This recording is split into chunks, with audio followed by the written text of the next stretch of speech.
welcome the CEO of Uber, Dara Khosrowshahi, in conversation with Skift's executive editor and founding editor, Dennis Schaal.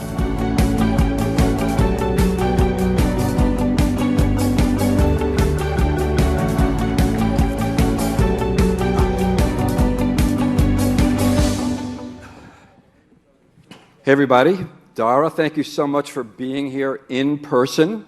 It's good to be back. All right.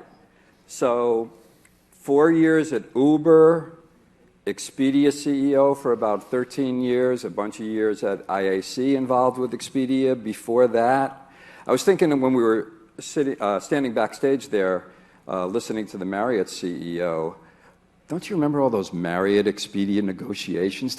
Confess, do you miss this stuff? Oh, I miss it so much. I'm sure. The flights taking off around here? Hey, so I wanted to break with Expedia tradition because we're known for asking tough questions. I wanted to ask you a softball question to start up. Thank you. Because I'm hoping you're going to let your guard down later, you know? Where is your favorite place to go on vacation? Is it St. Bart's or the Poconos? Or do you have a favorite Uber ride that you'd like to share?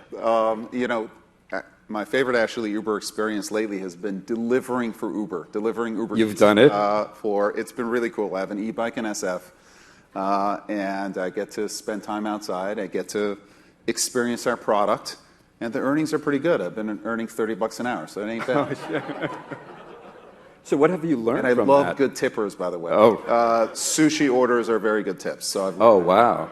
Yeah. Good to know. Yeah. Chick-fil-A. Not so much? Good sandwich, bad tippers. So. Wow. How about vodka deliveries? Haven't experienced that yet. Oh, okay. Yeah. More to come. So turning to the headlines. Last week, Doordash, who I guess you guys engaged in potential merger talks earlier this year, had a higher valuation than all of Uber. So what's up with that? How do you compete with Doordash, and why does that happen? Well, the market works in mysterious ways. Always rational. Yeah, exactly. I think the valuations are at a different place now. But listen, from our standpoint, we control what we control, which are the metrics of the business. We're 3 times bigger than DoorDash in terms of bookings and growing faster. We're 2 times bigger in terms of bookings, 3 times bigger in terms of revenue, and growing faster.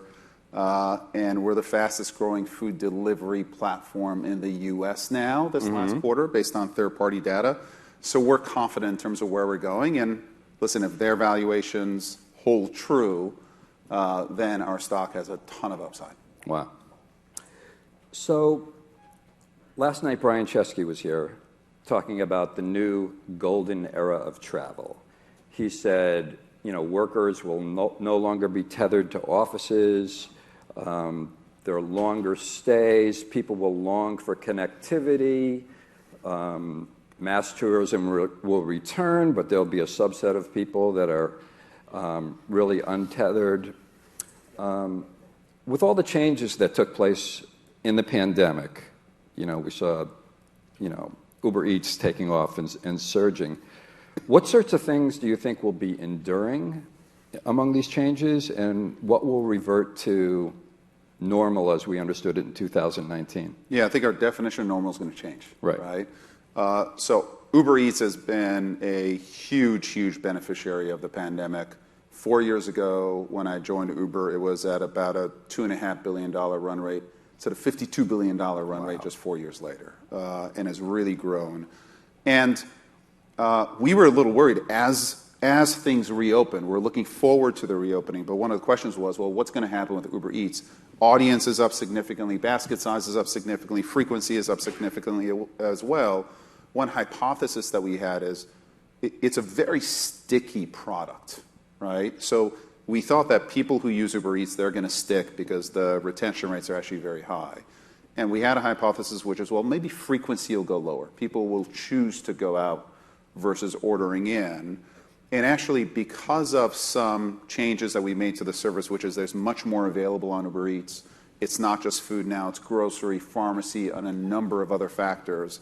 And then our investment in the membership program as well, that has actually held frequency on kind of a month-on-month basis in a very, very strong way. So we're seeing the Uber Eats volume be sticky. And actually, we think that even in a post-pandemic era, Uber Eats is going to be a very healthy grower going forward. So that one's going to be sticky. I think if you go to the rides business and the mobility business, volumes are definitely coming back. August was a bit of a pause because of the Delta variant, but we're seeing really good signal in terms of September. One of the changes that we're seeing is we had very significant peaks and troughs in terms of the mobility business, let's say weekday commute, et cetera. And the peaks and troughs tend to be now more spread out during the day. Okay. So the rule of you've got to be at work by 8 a.m. or 8:30 or 9 o'clock, I think just there's going to be much more flexibility, both in terms of whether you go to work physically, but even if you're going to work, there's going to be a lot more flexibility about the hours, et cetera. And that actually, we think, creates a more healthy marketplace, because the smoother supply and demand trends are for us, the more easily the marketplace can become balanced, which is good for us long term. So we're hoping that mobility comes back. Travel isn't back to where we want it to be. Right. And then our corporate business, of course, isn't yet back to where we want it to be, but the trends are positive there, and we can't wait. You expect business travel to come back in a meaningful way? I would ask you the same question. I mean, I think it's going to come back. I think that internal business travel is going to come back a little slower, but I think the minute that salesman comes to meet you in person, you're going to know that person wants your business more than the other person is Zooming you. So I think business travel, as things open up, is going to come back, especially on the external side. Right. So yesterday you guys filed an SEC filing talking about a milestone coming up that you expect in Q3 regarding improved profitability in ride sharing and in delivery. So what is the significance of that? Well, I think for us, getting to break even and then profitability is something that's super important. I think as far as the trends go, the significance as to what's happening right now is in the second quarter, we saw demand trends come back much faster than supply trends. We couldn't get enough drivers onto the street, so we really leaned in terms of spending out of our own pockets and profitability to improve driver demand. And you provided incentives for sign-ups. Went very deep on incentives, et cetera, because the marketplace, basically, there was all kinds of surge. ETAs were higher than we wanted to be. Prices were higher than we were comfortable with as far as the consumer experience goes. And listen, short-term financials are important, but our consumer experience, Uber being a liquid, dependable marketplace is incredibly important for us. So we leaned in. And that lean-in provided a catalyst for us to get very positive momentum in terms of now driver supply, both in terms of drivers coming onto the platform and then staying with the platform and driver engagement with the platform. Earnings opportunities are dynamite. So if you're a driver on the platform, you can earn $35 an hour completely flexibly. You're untethered to a job. You're untethered to a shift. You're your own boss. So it's a pretty good gig right now. And as a result of the marketplace coming into balance now, we believe that our mobility margins in Q3 are going to be equal to our mobility margins in Q4 of 2019, pre-pandemic, at volumes that are lower. So the cost base of the business is just in much better shape, which I think positions us for a post-pandemic world really in a dynamite way. Right. I told 542 drivers that I'd be interviewing you today during my rides. Thank you for taking those rides. Of course. I'm a loyal customer. What's your rating?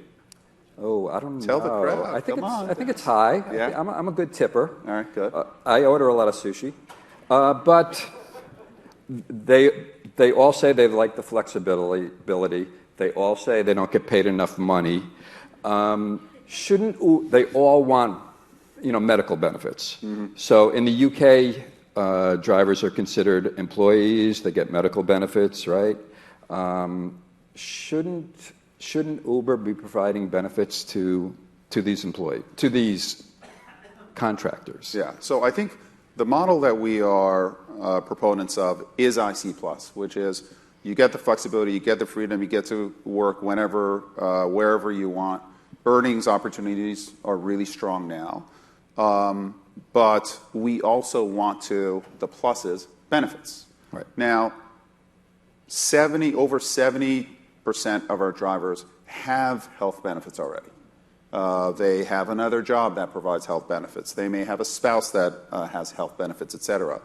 And, our core is flexibility. So the approach that we've had with Prop 22 in California is we actually fund a benefits pool. Right. And the drivers can use those benefits however they want. Like Uber is all about flexibility. So if they want to use it to buy healthcare, great. If they want to use it to pay for the next vacation, great. So that's ultimately going to be our approach. And we're having discussions on a local basis in New York and Massachusetts. I was going to say, my drivers in New York say, when is it coming to New York? Well, if the conversations go well, we're certainly ready to move forward with an IC Plus model. And hopefully legislatures and labor, et cetera, can come along as well.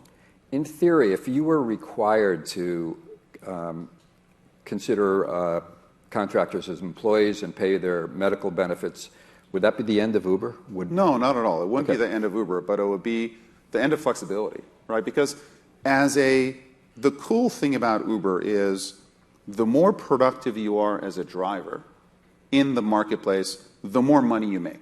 So you can decide, do I want to work in the core of a city, or do I want to work in peak times, or do I want to work in non-peak times because it's more convenient for me, I know I'll make less. You can decide how you want to participate in the marketplace, and essentially you get paid based on your participation. Once you become an employer, the employee essentially has to sign up for your productivity. And the employee then has to say, hey, Dennis, you can work for these hours because I need maximum productivity for you in these hours. Right. So shift work becomes a reality. We will have to specify where you're going to work. We'll have to specify when you can take a break, et cetera. And so that is a possibility. It's just that on a 4-to-1 ratio, drivers don't want it, right? If they want a full-time job, anyone can get a full-time job right now. Right. Right? So if they wanted a full-time job, they will self-select into a full-time job. We celebrate the maker economy, the flexibility for young people to be able to make money wherever they want, however they want. This is the maker economy for blue-collar work. And instead of vilifying it, we should be celebrating it, and we should be supporting it.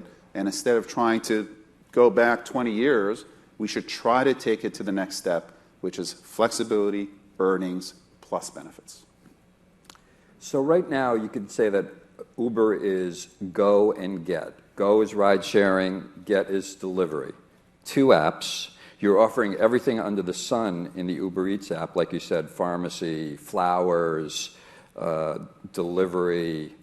Fast and frequent. Anything that you want quickly delivered to your home. Right. And a frequent use case is really the ones that we're going after. Right. I used it in Miami. I ordered some beer and some Chinese food. And it was a little awkward. It came in two different drivers. And also I was in a hotel, and 30 minutes before the arrival, it said, go down to the lobby and pick up your food. That's really strange. Yeah. You should send me that. Okay. So how do these apps fit together? And for example, you own Careem in the Middle East, and they have payments, ride-sharing, delivery consolidated in one app.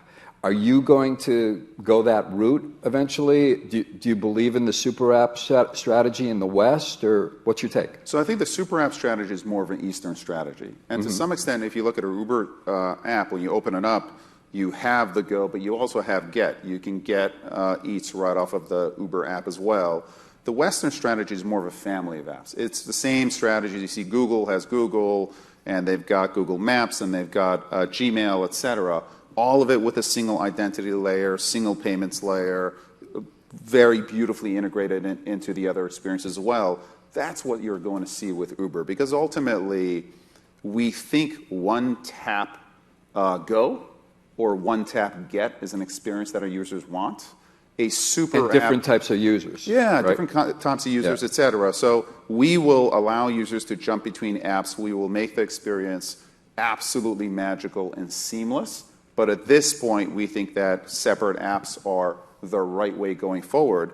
Now, on the earnings side, which is something that's less visible to this crowd, We have an earner super app. And essentially, drivers can go onto the Uber driver app, and you can earn money moving people, or you can earn money moving food, or you'll be able to earn money shopping or delivering an iPhone for Apple to someone's home. So on the earner side, we think having one app where you have identity, background check, et cetera, and multiple earnings opportunities coming at you, which you can either accept or not accept, we think that's actually really, really powerful and quite differentiated from anyone else. Do most drivers do both? About 50% of drivers in the U.S. do both, and that's up from a third of drivers. So more and more drivers are getting comfortable with both driving people and driving things. And some have their preferences. Some say, I only want to drive people, and some people like driving food. Right. So there's some obvious holes in your apps. Hotels, flights, Grab, you're on the board. I did say fast and frequent. Yeah, you did. Right? Well, there are frequent flyers. Yes, this is true. Grab in Singapore, you're on the board. They have hotels from Booking.com and Agoda, but that's not in your vision. No, I think for perspective, the average Uber user uses our services over 5 times a month. Okay. Right? So these are very, very high frequency use cases, and that's average. So you can imagine power users using our services very, very significantly. And our market is about real time. It's about delivery within the next couple of hours, and it's local. So we are stepping into what you would call classic travel in terms of reservations, for example, so reserving a car. Anyway, our goal strategy is anywhere you want to get from point A to B in a city, we're going to take you. That used to be just a car hire, but we now have transit, we have buses, we have taxis, we have two-wheelers, we have three-wheelers. And if you want to rent a car, we will offer you car rental. We have some car rental partners. And we will offer you a car rental experience, which I think is absolutely magical, which is essentially an Uber driver will drive your rental car to you, and you can pick it up and not deal with desk and being upsold 18 versions of insurance. You don't have self-driving cars, and you don't have flying taxis, and so. Speaking of self-driving cars, I want to ask you, how do you view what's going to happen with that? But also, it's one of a number of areas that you took a step back from. You sold businesses, like you sold the self-driving car business to Aurora. You have an equity stake. You've done that in a number of markets. You Grab in Singapore. So what's the deal with that? Well, I think certainly during the pandemic, all of us went through an incredibly hard time, us included. Eats did well, but our mobility business was down 80% at one point. It's coming back great. You have to decide what's core and what's not core. Right. Where can you truly add value? And in self-driving, we had an opportunity to merge our operation with Aurora. I've known Chris Urmson, who was one of the original team members at Waymo. Had a lot of respect for him. And we now have a very big strategic stake in that company. Same thing as it relates to Lime Scooters, same thing as it relates to Joby. We now have very strong strategic partnerships in leading pure plays in each one of those categories. And ultimately, we think that's the best strategy going forward. Uber is going to stick to what it's really great at, which is building global demand and bringing together the magic of our real-time matching, pricing, routing technology. That's what we're great at. That's what we're going to stick to. What's your take on what happened with Didi and their IPO? You guys lost billions of dollars on that. Yeah, listen, we with Didi, we're a big shareholder of Didi, but we also compete with Didi, especially in the LATAM markets. I don't have an answer. I mean, this could be the nationalization of strategic elements of the Chinese internet industrial complex, and Didi may be subject to that. I think it's going to raise real questions in terms of how they compete outside of China and data access. Right? Listen, the companies in our industry, we have access to real-time location data along with identity. Right. That is something that we take incredibly seriously. We invest huge amounts of dollars in terms of keeping it safe, and that is not the property of any government. And I think that, for us, is a big question as far as DiDi as a competitor going forward, and we'll see how it turns out. Here's a semi-rude question, but you can take it. Thank you. Only semi-rude. Only semi-rude. So we're going to talk to Peter Kern later from Expedia. And Expedia is on, and you're still on the Expedia board. Yeah. And Expedia, is on this campaign for the last year and a half or whatever to simplify the business. Mm-hmm. Isn't this sort of a reversal of what you and Barry created over the last 13 years? I mean, they're in the process of selling Agencia. They don't want brands to compete against brands within the portfolio to compete against one another anymore. So how do you view that? I'm very supportive of the strategy. And listen, you need different strategies for different times, right? When I grew up in the travel business, the online travel business, it was a go-go days of higher and higher internet penetration of travel. Right. And it was about going out there and capturing, land capture mode. Right. Right. The business, for better or worse, is maturing. Growth rates are, the internet penetration is at a much more advanced level than, let's say, grocery delivery or, food delivery. Right. And so that requires a different strategy. And I think it'll be a mistake for Peter to pursue the same strategy that I was pursuing. Right. It's different time, certainly different environment. Bernstein came out with a report that said that once the pandemic is over, basically, the OTAs will have exactly the kind of problems that you just mentioned: internet penetration slowing, that they and headwinds that they probably faced before the pandemic started. That it's not boom time in OTA land. Well, I think it'll be the return will be boom time, and then it'll be up to the OTAs to create their own booms. If you don't mind, one more travel question. What do you think of Expedia's position in relation to competing, coming out of the pandemic with Airbnb and Booking.com? Well, I think that the acquisition of Vrbo and the development of Vrbo now and the amount of energy and investment that has gone into Vrbo, which has been much more significant than when I was there, right, has been nothing short of extraordinary.